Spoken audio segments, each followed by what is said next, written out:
Al-Imash TV 24. Please subscribe.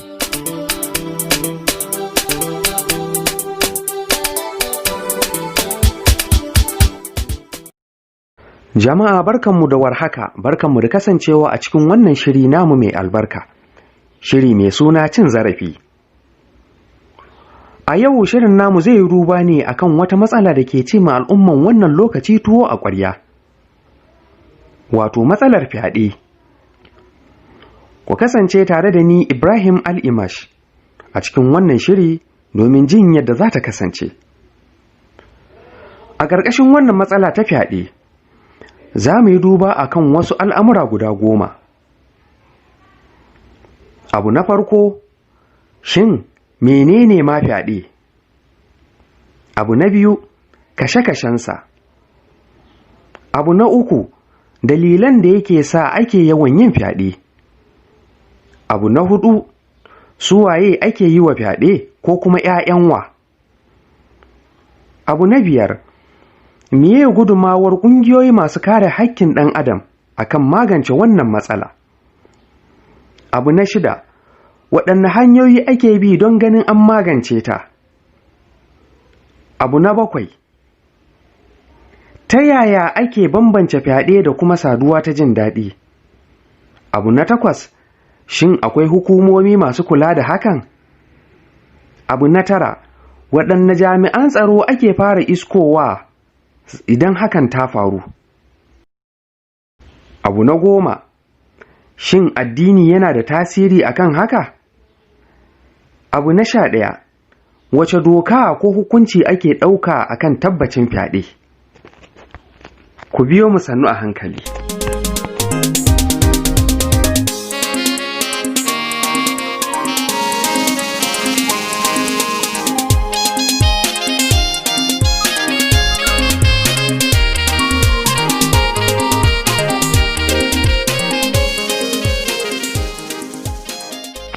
Madalla, yanzu za mu ɗauki na farko. Za mu so mu san menene fyaɗe. Fyaɗe wata hanya ce ta biyan bukata. A turance ana kiransa emotional feeling. Ta hanyar yin amfani da ƙarfi ko gusar da hankali ko kuma amfani da dukiya, economy resources. Biyan bukatan da ya haɗa da jinsin maza ko mata. Kana yana faruwa ne ga mutum ba tare da yana buƙatar hakan ba. Kawai zai faru ne bisa ga wata barazana ta ƙarfi, mulki ko kuɗi, ko kuma ta hanyar gusar da hankalinsa. Haka zalika, fyaɗe wata mummunar ɗabi'a ce wadda matasa ko kuma maza suke amfani da ita wajen yin amfani da mace ta hanyar ƙarfi, musamman ma yara ƙanana. Tarihinsa. Fyaɗe ya samo asali ne a shekarun da aka samu ci gaba na kamfanunnuka, wato a turanci za mu iya cewa Industrial Revolution, lokacin da cinikin bayi ya zama ruwan dare, ta hanyar da kowace ƙasa a yammacin duniya, wato yankin Turawa, ke buƙatar bayi don gabatar musu da ayyukansu. Akan kange su a wani waje guda ɗaya don gudun ta da fitina ko kuma gudun ɓallewa. A dalilin haka, bayin na amfani da wannan damar don biyan buƙatar kansu, sexual relief, akan bayin da aka haɗa su tare.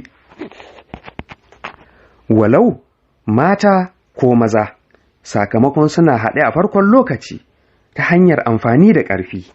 Haka zalika ma, su waɗanda suke iyayen gidan bayin na amfani da bayin domin biyan bukatun kansu, ga mazansu ko matansu, su ma ta hanyar ƙarfi ko ta hanyar gusar da hankali.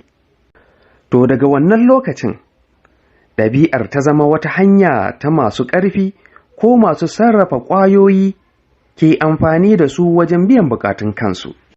Wannan shi ne fyaɗe a taƙaice.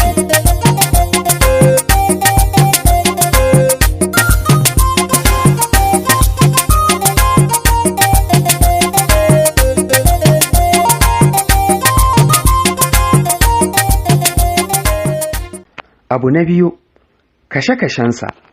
Fyaɗe ba wai iya jinsi ɗaya ake yi wa ba, jinsin mata. A'a, ana yin sa ne ga kowane jinsi, a kuma kowane matakin rayuwa, ba iya yara ba. Fyaɗe ana yi wa matasa, fyaɗe ana yi wa dattawa, haka kuma fyaɗe ana yi wa tsofaffi. Shi ma wannan mataki yana da rabe-rabensa ko ya rabu kashi-kashi, kusan kashi 10, wasu ma suna ganin har zuwa kashi 12. Ya danganta ga yanayin da abin ya faru. Bari mai duba ga kashi na farko, fyaɗen gusar da hankali. Fyaɗen gusar da hankali, wannan shine kashin fyaɗe na farko, wanda mai aikata shi zai yi amfani da abin da zai gusar da hankalin mutum domin biyan buƙatar kansa. Yawancin irin wannan fyaɗen na faruwa ne ta hanyar bayar da maganunnuka, ƙwayoyi, da kuma abubuwan da aka sarrafa su domin gusar da hankali, a turance alcoholic substances. A nan, idan aka ambaci gusar da hankali, ana nufin ba iya amfani da ƙwayoyi ko kuma abin shan gusar da hankali ba. Ana nufin duk wata hanya wacce ta haɗa da mutum zai bi don gusar da hankalin wanda zai aikata a kansa, kamar sihiri, asiri, tsafi, kaudabara ko kuma sa'a. Yawancin irin wannan abin da aka ambata a baya ya fi tasiri a tsakanin matasa, productive age a turance, musamman makarantun gaba da sakandare, wurin haɗuwar mata da maza, da kuma wurin haɗuwar mata kaɗai ko kuma maza kaɗai, kamar joint club da sauransu. Irin wannan fyaɗen ya fi tayar da hankalin wanda aka yi wa, domin bai san ta yaya aka yi masa ba, kuma bai san a wane yanayi aka yi masa ba, sannan bai sani ba a idon duniya ne ko kuma a ɓoye. Kana bai san mutum nawa ne suka yi masa fyaɗen ba. Shi ya sa ma ake alaƙanta irin wannan fyaɗen da cewa yana jawo cutar da ake kira trauma, ma'ana rauni ko kuma ruɗani a Hausance, wanda ka iya sa mutum ya hallaka kansa. A yanzu kuma za mu yi duba ne ga dalilan da suke sa ake yawan aikata fyaɗe, musamman a Najeriya da ma duniya baki ɗaya. Ku bi mu sannu a hankali domin jin yadda abubuwan suke wakana.